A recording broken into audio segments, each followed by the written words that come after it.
is that you can create your own economy. I remember when I first heard that, I'm like, what are you talking about? But how many of you can relate to living in the same household, and one of you is having the best economy of your life and the other's in a Great Depression? A lot of people can relate to that because you create your own economy. It doesn't matter what's going on outside of you. How do you create your own economy? One thing you do is you set the goal that is going to make you stretch and introduce you to a part of you didn't even know was there.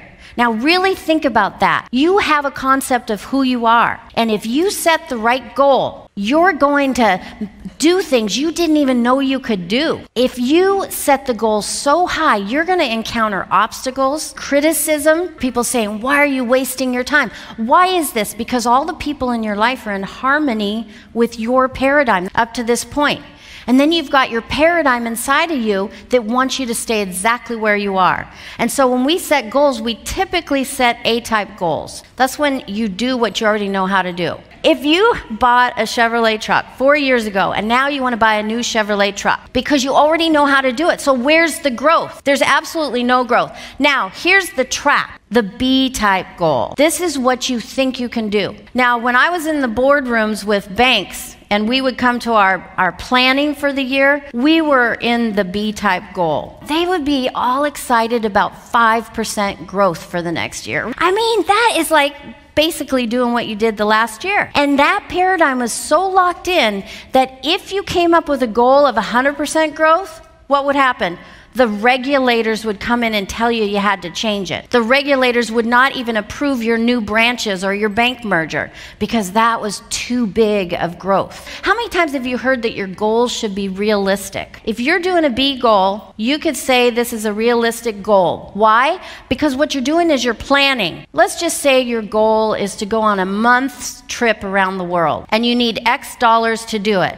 And so you start planning and you think of people that can cover for you when you're gone, and you start pulling money from this account and that account, and you're if this happens and if that works out perfectly and we put this together and that together, we can do that. And then the minute you go to start working on this, you start to encounter opposition. Your people in your life, this really isn't a good time for you to be leaving.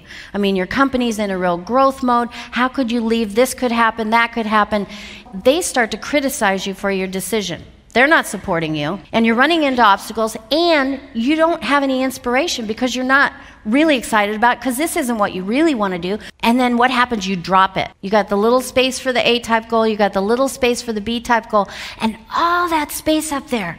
Everything your heart desires, it's just waiting for you to grab it. And it's in a completely different field that you have no experience in, but you just love it. I mean, something just sets you on fire and you love it. And stay in that space of stretching. We all have to change if we want different results. We also have to start to embrace being really uncomfortable. Why is this? Because the paradigm is just screaming at you.